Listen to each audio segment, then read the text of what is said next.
مجھے ایک بات بتائیے، انتہا ہو گئی قرآن پاک میں بھی سمجھانے میں، اللہ نے کوئی کسر نہ چھوڑی۔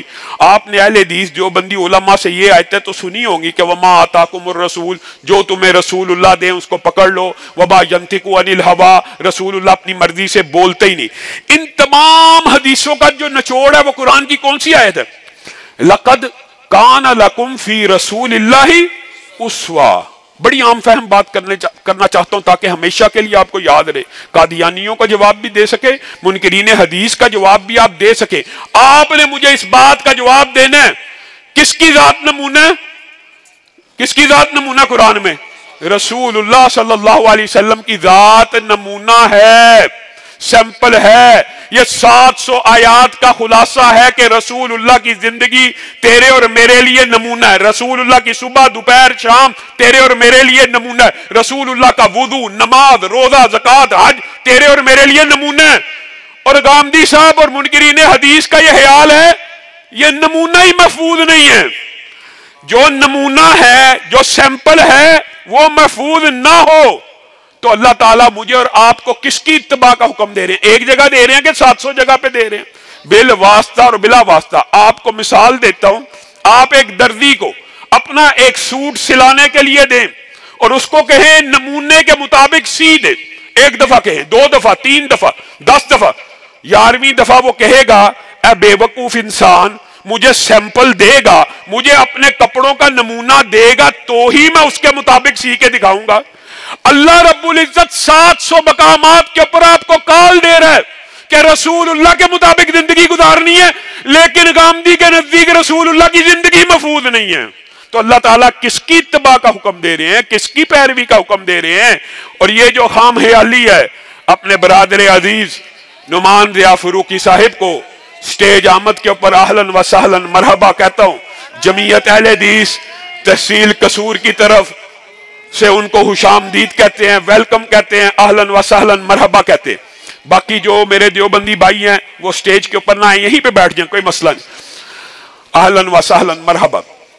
معزز سامعین گرامی قدر، یہ بات بھی آج آپ نے یاد کر کے جانی ہے، جو غامدی صاحب کا عجیب و غریب فلسفہ ہے، عجیب و غریب نقطہ نظر ہے، اور قادیانیوں کا فتنہ بھی بنیادی طور کے اوپر اس کی جڑ بھی انکار حدیث ہے، اس کی جڑ بھی رسول اللہ صلی اللہ علیہ وسلم کی اس تشریح کا انکار کرنا ہے۔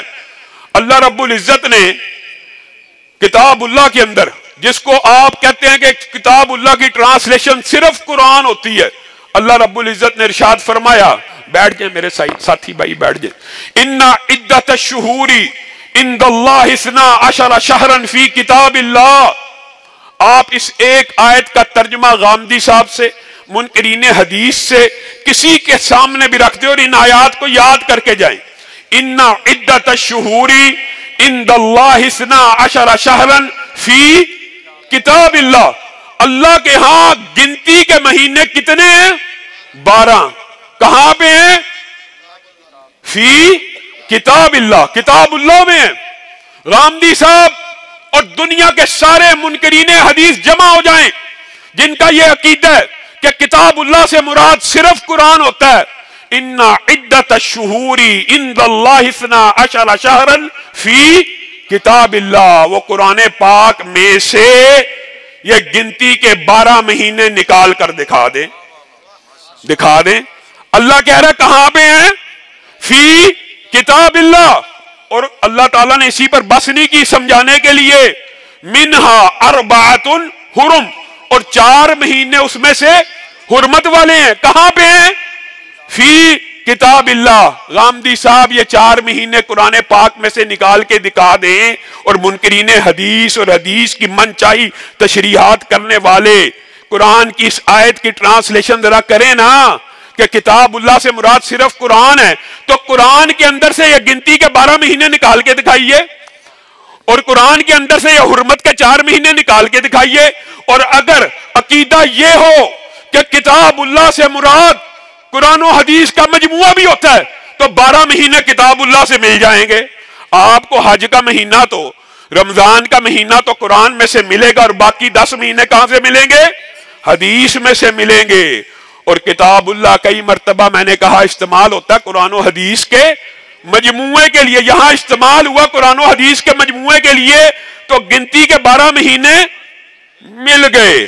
آپ جب کسی منکر حدیث سے، کسی قادیانی سے، کسی غامدی سے اس بات کا سوال کریں گے کہ یہ گنتی کے 12 مہینے قرآن سے نکال کے دکھائیے، وہ بدبخت آگے سے جواب دیں گے کہ یہ 12 مہینے قرآن سے تو نہیں ملتے، اللہ تعالیٰ تمہارے نزدیک کہہ رہا فی کتاب اللہ، ڈھونڈو، یہ 12 مہینے قرآن سے تو نہیں ملتے بلکہ کہاں سے ملتے ہیں؟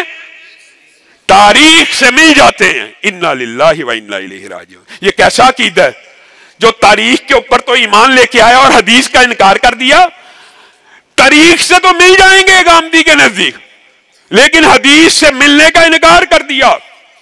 اور یہ بھی یاد رکھیے، کتاب اللہ سے مراد کئی مرتبہ قرآن و حدیث کا مجموعہ ہوتا ہے، کئی مرتبہ صرف کتاب اللہ سے مراد قرآن بھی ہوتا ہے، اس بات کا انکار نہیں ہے سیاق و سباق کے اعتبار سے۔ رسول اللہ صلی اللہ علیہ وسلم کے سامنے ایک قافلہ آیا، اس حدیث کے اوپر آپ نے غور کرنا ہے۔ آ کے کہنے لگا اقضی بیننا بکتاب اللہ، اقضی بیننا بکتاب اللہ، اے اللہ کے رسول ہمارے درمیان فیصلہ کیجئے، کہاں سے؟ کتاب اللہ سے۔ رسول اللہ صلی اللہ علیہ وسلم نے جواب دیا والذی نفسی بیدی، اس ذات کی قسم جس کے ہاتھ میں محمد صلی اللہ علیہ وسلم کی جان ہے، لَأَقْضِيَنَّ بَيْنَكُمَا بِكِتَابِ اللَّهِ، میں تمہارے درمیان فیصلہ کروں گا کہاں سے؟ کتاب اللہ سے۔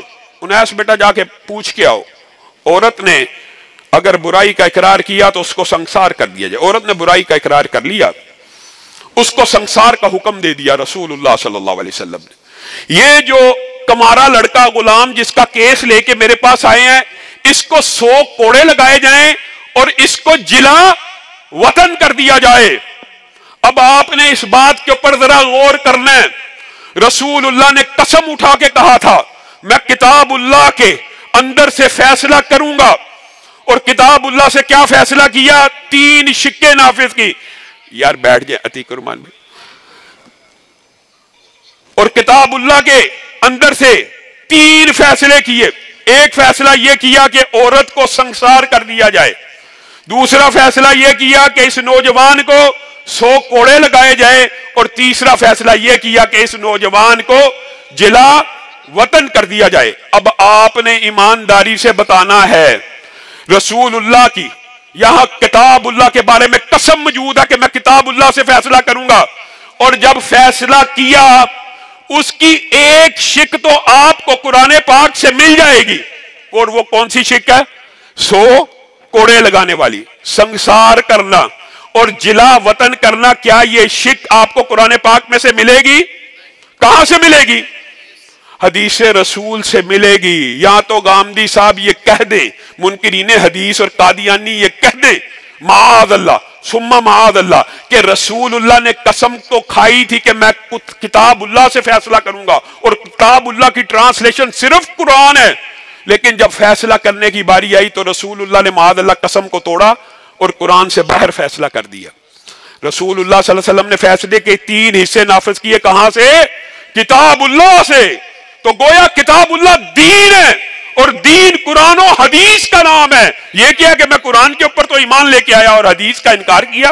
اور آپ کے سامنے ایک تیسری مثال پیش کرتا ہوں کہ کتاب اللہ سے مراد کئی مرتبہ آپ کو کہا قرآن ہوتا ہے، اور کئی مرتبہ قرآن و حدیث کا مجموعہ ہوتا ہے، اور اللہ کی قسم کئی مرتبہ صرف حدیث رسول بھی ہوتا ہے۔ کتاب اللہ سے مراد صرف حدیث رسول بھی ہوتا ہے۔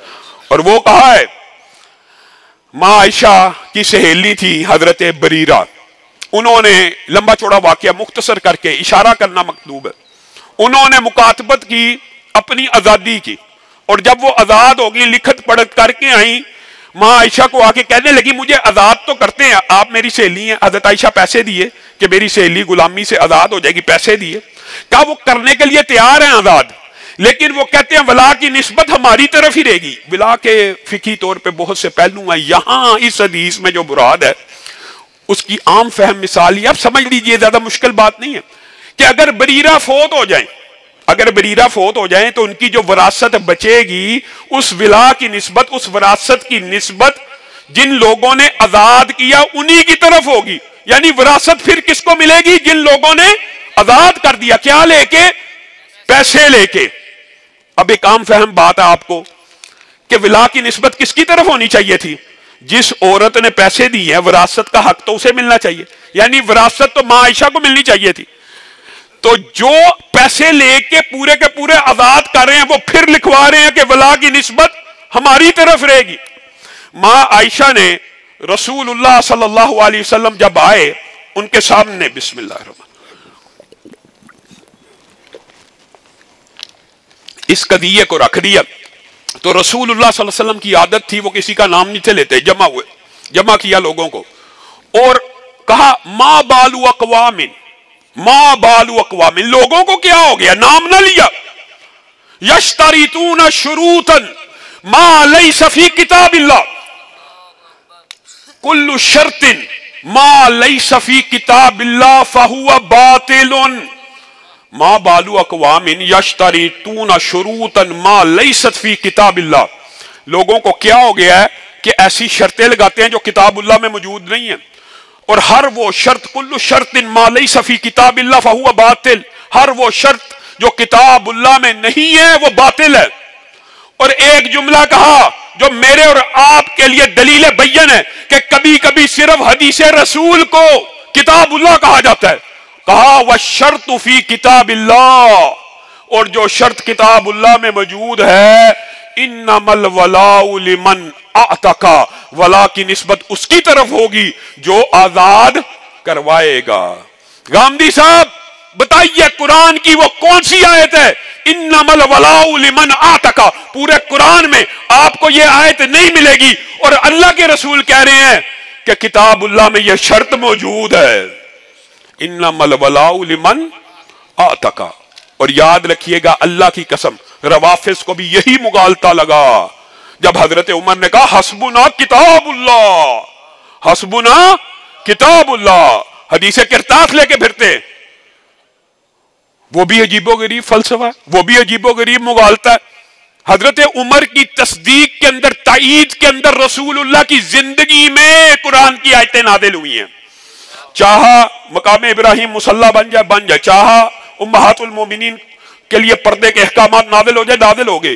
یہاں پہ جب رسول اللہ کے ارد گرد ہجوم بھیڑ دیکھی تڑپ اٹھے، میرے نبی کو تنگ کرتے ہو، پیچھے ہو جاؤ، خبردار رک جاؤ. وہ آگے سے کہنا شروع ہو گیا رسول اللہ کچھ لکھنا چاہتے تھے، عمر نے لکھنے نہیں دیا. یہ سب سے بڑا دھوکہ اور مغالطہ روافض کی طرف سے آپ کو بھی ڈالا جاتا ہے. اور رسول اللہ صلی اللہ علیہ وسلم نے حضرت عمر کی اس بات میں بھی موافقت کی. کیوں؟ اس کی وجہ سن لیجئے. رسول اللہ اس واقعہ کرتاس جس کو بیان کر کے حضرت عمر نے کہا پیچھے ہو جا، حسبنا کتاب اللہ، ہمارے لیے اللہ کا دین قرآن و حدیث کافی ہو گیا ہے، بس پیچھے ہو جاؤ. رسول اللہ نے اس کی تائید اس لیے کی کہ رسول اللہ اس کے بعد یاد ہے کہ نہیں زندہ رہے ہیں، اور اس کے بعد دنیا پہ رہے ہیں. اگر لکھوانا ہوتا تو لکھوا جاتے. اور دوسری حدیث میں یہ بھی بتا دیا کہ لکھوانا کیا چاہتا ہوں، یہ بھی بتا دیا. ماں عائشہ کی حدیث صحیح موجود ہے کہ میں چاہتا ہوں کہ تیرے باپ ابو بکر کی خلافت کو لکھوا دوں، تیرے باپ ابو بکر کی خلافت کو لکھوا دوں تاکہ کسی کے ذہن میں کوئی مغالطہ، کوئی اندیشہ نہ رہے. پھر کہا اس لیے لکھواتا یا باللہ والمؤمنون، یا باللہ والمؤمنون، اس مسند خلافت پہ اللہ اور مومنین ابو بکر کے علاوہ کسی کو نہیں بٹھائیں گے. اپنی زندگی میں مسلح پہ کھڑا کر دیا. حسبنا کتاب اللہ یہ ہے. اور آپ کے نزدیک آپ عجیب مغالطہ، عجیب ترین مغالطہ ڈالتے جی وحی کی صرف ایک ہی قسم ہے قرآن، صرف قرآن. حل عندکم شیء من الوحی ما لیس فی القرآن. ابو جحیفہ نے حضرت علی سے سوال کیا، یاد کر کے جائیے. حل عندکم شیء من الوحی ما لیس فی القرآن. اے علی آپ کے پاس وحی کی کوئی قسم ایسی ہے جو قرآن میں موجود نہ ہو. آگے سے حضرت علی کا عقیدہ منکرین حدیث والا تھا یا اہل سنت والا تھا؟ وہ آگے سے انہوں نے کہا کہ کیا بکواس کرتا ہے، قرآن کے علاوہ کوئی چیز وحی نہیں. کہا نعم، جی ہاں میرے پاس قرآن کے علاوہ بھی وحی ہے، وہ رسول اللہ کی وہ باتیں ہیں جو دیت کے احکامات ہیں وغیرہ وغیرہ. حضرت علی نے بھی رسول اللہ کی حدیث کو وحی کہا ہے. اور آپ اور میں یہ عقیدہ غامدی نے اور قادیانی بھی ایک ہی انکار حدیث پہلا فتنہ، قادیانیت سے بھی پہلے انکار حدیث انسان میں آتا ہے جب ایک حدیث کی طویل اور تشریح من چاہی، یعنی ماں کانا، ابھی علماء آپ کے سامنے پڑھے ہیں، ماں کانا محمد ابا احد من رجالکم، اس آیت کی تشریح وہ کرنی ہے جو مرزا غلام احمد قادیانی نے کی ہے، جو رسول اللہ نے کی ہے وہ نہیں کرنی، اور یہ لغت سے ہم نے کرنی ہے۔ لغت سے یہ ہے جناب نبی تراش مہر، اور تیرا ترجمہ بھی مانا جائے تو یہاں نبیوں کی جمع ہے، کم از کم کتنے نبی آنے چاہیے؟ عربی میں جمع کتنے کے لیے ہوتی ہے؟ 3 کے لیے۔ اور یاد رکھیے گا یہ بات بھی بڑی اہم ہے، اللہ کی قسم یہ گامدی کا اور قادیانیوں کا جو فتنہ کہ قرآن کی ٹرانسلیشن مرزا غلام احمد قادیانی کرے گا، یا گامدی کہتا ہے قرآن کی ٹرانسلیشن لغت سے ہوگی اور فہم سے ہوگی، فراست سے، صرف لغت سے، صرف لغت سے قرآن پاک کو سمجھ لیا جائے گا۔ یہ عقیدہ نہ صحابہ کا تھا نہ امت کا، اور اگر صحابہ نے بھی صرف لغت سے قرآن پاک کی ٹرانسلیشن اور تشریح کو سمجھنے کی کوشش کی تو سنیے صحیح حدیث کے اندر کیسے کیسے واقعات ہے، صرف آپ کو اشارہ کرنا مقصود ہے، علماء کی ایک بڑی تعداد موجود ہے۔ فَلَيْسَ عَلَيْكُمْ جُنَاحٌ أَن تَقْصُرُوا مِنَ الصَّلَاةِ إِنْ خِفْتُمْ أَن يَفْتِنَكُمُ الَّذِينَ كَفَرُوا۔ اس آیت کو لے کے یعلا بن امیہ حضرت عمر کے پاس آگے اور کہنے لگے فَلَيْسَ عَلَيْكُمْ جُنَاحٌ أَن تَقْصُرُوا، اللہ تعالیٰ نے نماز قصر کی اجازت دی ہے، ان خفتم ان یفتنکم الذین کفروا، اس وقت دی تھی جب کافروں کے حملوں کا خطرہ تھا، اور پورے قرآن پاک میں نماز قصر کی دلیل یہی آیت ہے۔ گامدی سے پوچھ لینا، کسی منکرین حدیث کو روک لینا کہ نماز قصر کیوں پڑھتے ہو، وہ کہیں گے اس آیت کی وجہ سے، کہنا یہاں پہ تو اللہ رب، صرف لغت سے قرآن پاک کو سمجھنے کا نتیجہ کہ یہاں پہ تو نماز قصر کی اجازت کفار کے حملے کے ساتھ مقید ہے، مشروط ہے۔ یعلا بن امیہ حضرت عمر کے پاس آئے کہ اب اس شرط کو، اب تو کفار کے حملوں کا خطرہ نہیں رہا، ختم کر دیجئے۔ حضرت عمر مسکرانا شروع ہو گئے، کہتے ہیں عجبت مما عجبت، عجبت مما عجبت، تو آج اس آیت کے اوپر تعجب کا اظہار کر رہا ہے، میں نے تو اس وقت تعجب کیا تھا جب رسول اللہ صلی اللہ علیہ وسلم ابھی موجود تھے۔ میں ان کے پاس یہ آیت لے کے چلا گیا تھا اور میں نے اللہ کے رسول کو کہا تھا کہ اس آیت کے اندر نماز قصر کی اجازت موجود ہے کفار کے حملوں کے ساتھ، کفار کے فتنوں کے ساتھ، بغیر رسول اللہ کی تشریح کے۔ عمر بھی قرآن پاک کو براہ راست سمجھ رہے ہیں، یعلا بن امیہ بھی براہ راست سمجھ رہے ہیں۔ رسول اللہ کا چہرہ متغیر ہوا، کہا اس آیت کی تشریح مفہوم یہ ہے، اس آیت کی تشریح اور توضیح وہ ہے جو میں محمد صلی اللہ علیہ وسلم کر دوں، اور وہ تشریح یہ ہے کہ یہ اللہ کی طرف سے تمہارے اوپر صدقہ کر دیا گیا ہے، اب اس بارے میں مت پوچھو، اس صدقے کو جاری رہنے دو۔ یہ نماز قصر اللہ کی طرف سے صدقہ ہے مسلمانوں کے اوپر۔ اگر صرف لغت سے قرآن کو سمجھا جائے تو نماز، گامدی صاحب، قصر آج موجود ہی نہیں ہے، اور اگر صرف لغت سے سمجھا جائے تو مچھلی کھانا آپ کے لیے حرام ہے، انما حرم علیکم المیتہ، مچھلی آپ کے نزدیک جائز ہے، قرآن کہتا مردار حرام ہے، مردار حرام ہے، مچھلی کو نکالو، مرتی ہے کہ ذبح ہوتی ہے؟ وہ ایک بدبخت کو جب میں نے یہ کہا کہ آپ کیوں مچھلی کھاتے ہیں، قرآن پاک میں تو مردار حرام ہے، کہتا چلیں ہمیں بات سمجھ آ گئی ہے، ہم مچھلی کو نکال کے ذبح کر لیا کریں گے۔ اندازہ کریں، یہ ان کی عقل ہے۔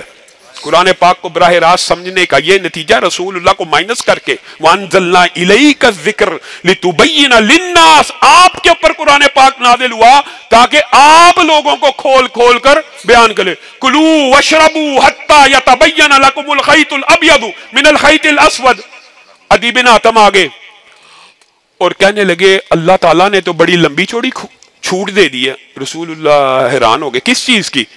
کہا کلوا واشربوا حتی یتبین لکم الخیط الابیض، اور میں نے ایک سفید داغے کو اور ایک کالے داغے کو اپنے سرانے پہ رکھا۔ اے اللہ کے رسول، اللہ تعالیٰ نے کہا جب تک کالا داغا سفید داغے سے الگ نہ ہو جائے تب تک کھاتے پیتے رہو۔ سورج کافی اوپر چڑھ آیا تب مجھے دونوں میں فرق نمودار ہوا کہ ایک کالا ایک سفید ہے۔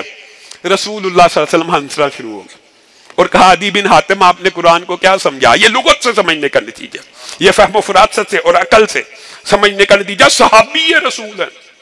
رسول اللہ نے کہا اس سے مراد صبح کی سفید داری اور رات کی کالی داری مراد ہے، آپ نے جو بات سمجھی ہے وہ ایسے نہیں ہے۔ اور یہ ایک بات نہیں ہے، قرآن پاک میں 25 آیات ہے، 25 آیات جو صحابہ بار بار رسول اللہ کے سامنے لے کے آئے، جمی صحابہ، اکیلے ابو بکر، الذین آمنوا ولم یلبسوا ایمانہم بظلم اولئک لہم الامن وہم مہتدون۔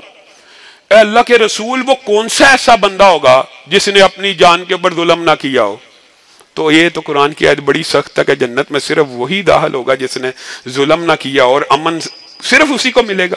رسول اللہ صلی اللہ علیہ وسلم مسکرانا شروع ہو گیا، کہا آپ نے قرآن کی آیت کو کیا سمجھا؟ ان الشرک لظلم عظیم، اس سے ظلم سے مراد شرک ہے، ورنہ تو گناہ انسان الستا تحزن، حضرت ابو بکر کو کہا الستا تحزن الستا تمرض، کیا آپ بیمار نہیں ہوتے؟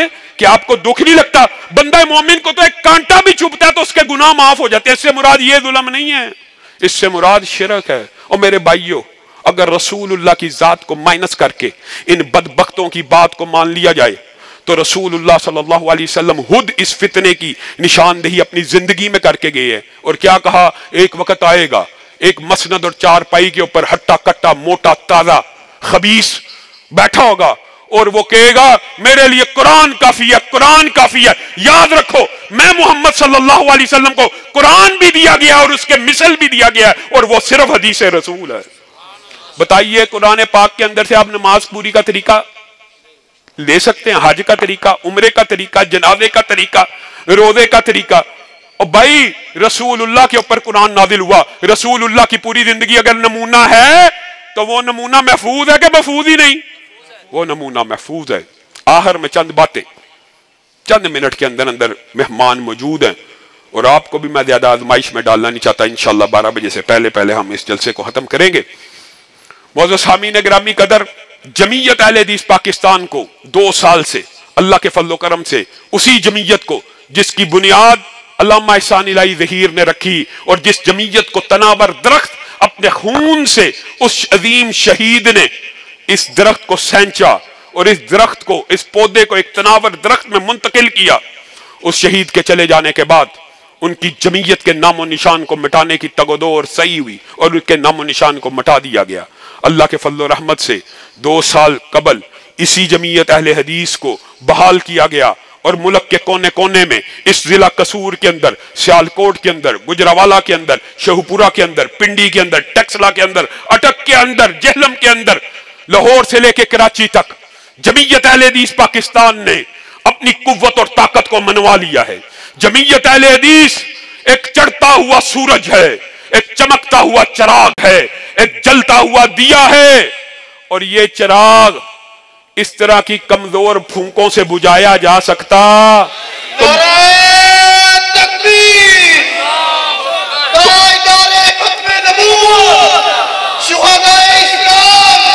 تم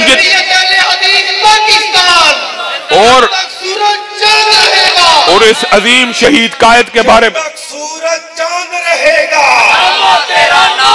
سجا چوکے جوانوں غیرت نہ بولو، جب تک سورج چاند رہے گا،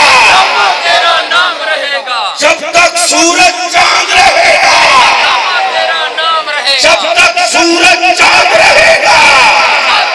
ایمانی غیرت دے نال انہاں تواڈے واسطے جان دے دتی ہے، بچے یتیم کروا لے نے بھابیو، خشکی چھڈو ذرا چادر جو کر کے غیرت نہ بولو، جب تک سورج چاند رہے گا۔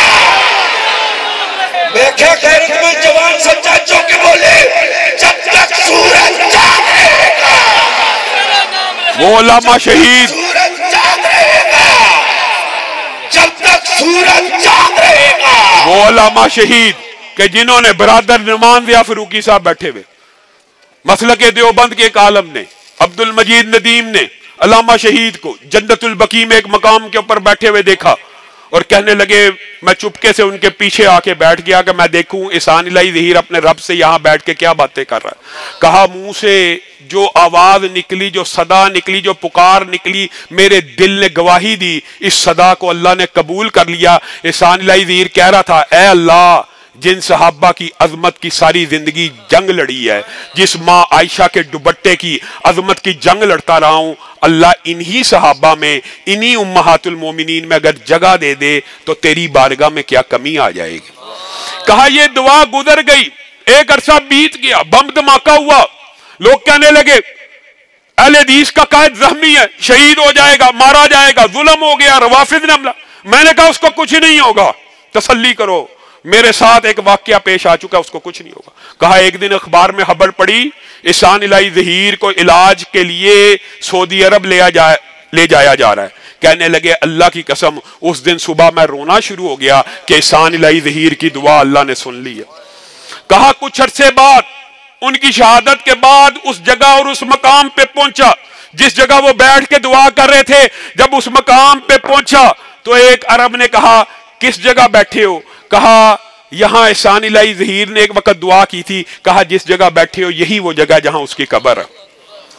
یہ ان کا دین کے ساتھ دفاع صحابہ کے لیے، ختم نبوت کے لیے کردار تھا. اور جمعیت اہل حدیث انشاءاللہ اپنے اسلاف کی روایات کو واپس لوٹاتی رہے گی، اور انشاءاللہ ہم اپنے اسلاف کی روایات کو لٹا کر چھوڑیں گے.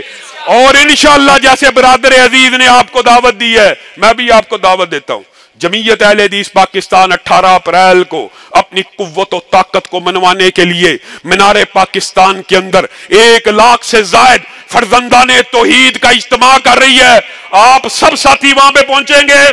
ہاتھ اٹھا کر وعدہ کریں آپ سب ساتھی وہاں پہ پہنچیں گے انشاءاللہ. اور جمعیت اہل حدیث کا جو منشور ہے اور دستور ہے، اس حوالے سے بھی بات واضح کرنا چاہتا ہوں. ہم بلٹ کے ذریعے نہیں، ہم بلٹ کے ذریعے تبدیلی کے خواہاں ہیں. اور ہم یہ دعوے نہیں کرتے.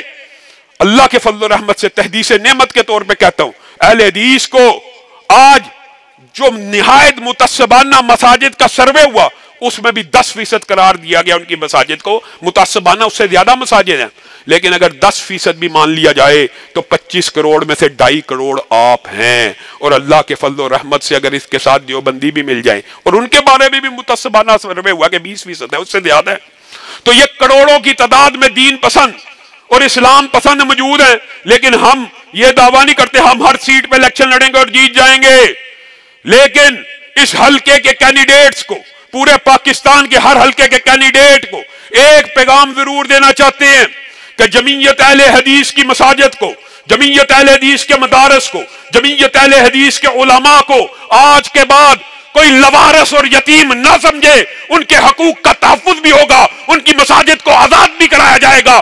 جس پتھر کے اوپر لفظ اہل حدیث لکھا ہوگا اس کی حفاظت کے لیے اپنی جانوں کا نذرانہ پیش کر دیں گے.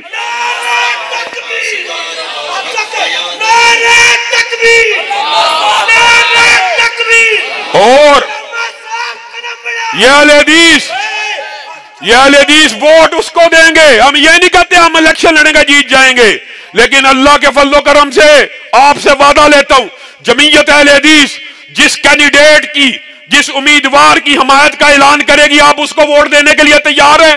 ہاتھ اٹھا کر وعدہ کریں کہ جمعیت اہل حدیث جس کینڈیڈیٹ کا اعلان کرے گی ووٹ اس کو پڑے گا. اور ووٹ پڑنے کی شرط کیا ہوگی؟ اہل حدیث کے حقوق کا تحفظ ہوگا، اسلام پسندوں کے حقوق کا تحفظ ہوگا، دین پسندوں کے حقوق کا تحفظ ہوگا. اہل حدیث دیوبند کے مدارس و مساجد کا جو MNA MP تحفظ کرے گا یہ دین پسندوں کے ووٹ اسی کو ڈلیں گے اور اس کے علاوہ کسی کو نہیں ڈلیں گے. یہ دعویٰ آج کر کے جاتا ہوں کہ اللہ کے فضل و رحمت سے پورے پاکستان کے اندر جس پلڑے میں اہل حدیث کا ووٹ ہوگا، جمعیت اہل حدیث کا ووٹ بینک ہوگا، وہی پلڑا باری ہوگا. اور کوئی پاکستان کے اندر کسی کو یہ حق حاصل نہیں ہے کہ اپنے آپ کو اہل حدیث کا نمائندہ کے، چاہے وہ کسی کے کندھوں پہ سوار ہو کے آئے. عجیب بات یہ ہے، میں جی اہل حدیث کا نمائندہ ہوں جی، میرا موقف اہل حدیث کا موقف. تیرا موقف کیا ہے؟ تیرا موقف تو یہ ہے کہ جو تجھے سرکار پکڑائے گی وہی تیرا موقف ہے. اہل حدیث کا، دیوبند کا، اہل سنت کا موقف وہ ہے جو قرآن کا موقف ہے اور جو حدیث کا موقف ہے. اور وطن عزیز کے اندر اہل حدیث کا موقف وہی ہوگا جو جمعیت اہل حدیث پاکستان کا ہوگا. سبحان ربک رب العزت عما یصفون وسلام علی المرسلین والحمد للہ رب العالمین.